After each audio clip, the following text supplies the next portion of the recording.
In today's video, I'm going to teach you how to remove a text box in Microsoft Word.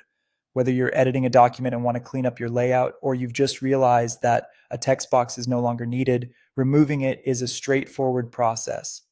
Let's walk through it step by step. First things first, you'll want to start by opening your Microsoft Word document. Make sure to locate the document that contains the text box you wish to remove. Keep in mind, if you've got multiple text boxes, you'll need to repeat these steps for each one you'd like to eliminate. Once the document is open, scan through your content to find the text box. When you spot it, move your mouse cursor over the edge of the text box. It's important to specifically target the border, as this is where you'll find the options you need for removal.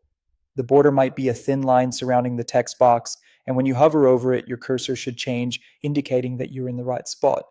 Now, with the cursor hovering over the border, right-click using your mouse. This will bring up a context menu.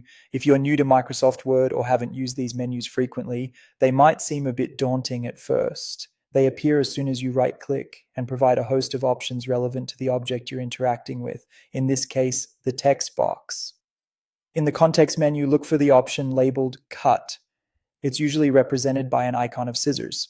By selecting Cut, you're effectively telling Microsoft Word to remove the text box from the document. It's worth noting that cutting a text box not only deletes the box itself, but also any content inside it.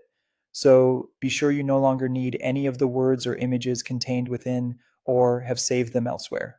When you select the Cut option, you may notice the text box vanish immediately from your document. This simplicity is what makes the Cut feature so useful. The text box isn't just hidden or minimized, it's gone, simplifying your document and potentially boosting its readability. If you've accidentally removed a text box and want it back, don't worry. Simply use the undo feature by pressing Ctrl+Z on your keyboard. The text box will reappear with all its original content. And there you have it, a quick and easy way to remove an unwanted text box from your Microsoft Word document. This process helps streamline your document layout and can make it more visually appealing and less cluttered. Thank you for watching and happy editing.